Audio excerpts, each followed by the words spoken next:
соработка со Републичкиот совет за безбедност на сообраќајни патишта, односно општинските совети за безбедност на сообраќајни патишта, конкретно во овој случај што ги покрива СВР Куманово, во периодот од 14 до 30 април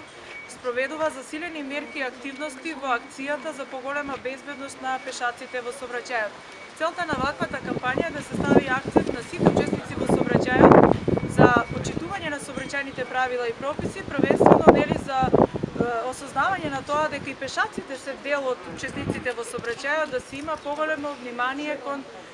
нивниот живот и кон нивното здравје како учесници во сообраќајот. Значи поголемо почитување кон нив, но и почитување од страна на пешаците на правилата и прописите кои што се предвидени за нив, односно поминување на пешачки премин, поминување на зелено светло на раскрсница регулирана со светлости, сообраќајни знаци и секако нели будно и со внимание преминување на улицата, да не се движат по коловози, да се движат по тротоари, како и правилно движење надвор од населено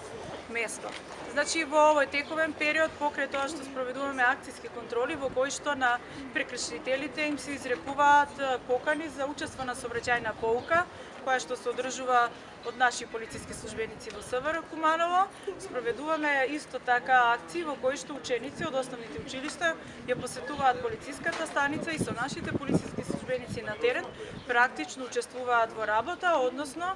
на граѓаните им укажуваат како треба правилно да се движи пешакот на улица и секако на оние што ќе сгрешат им делат флаери и на возачите и на пешаците.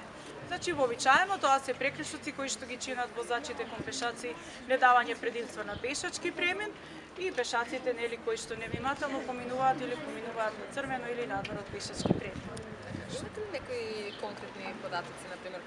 колку прекршоци се направени во некој одреден период? Според статистичките податоци, значи во 2014 година за жал имаме 7 загинати пешаци.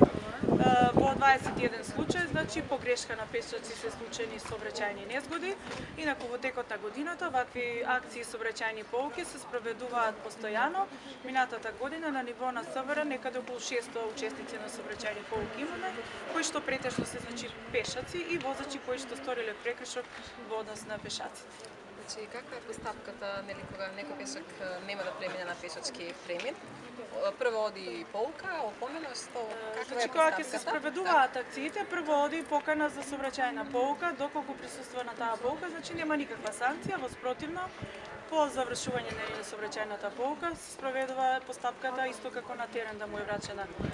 покана за наплата на глоба, значи ќе биде санкциониран соодветно на сторениот прекршок. Реков веќе, значи ако е поминување на црвено светло 35 евра во денарска противредност, доколку е надвор од пешачки премин 25 евра, за пешаците нема казнени поени, бидејќи тие немаат возачки книжки.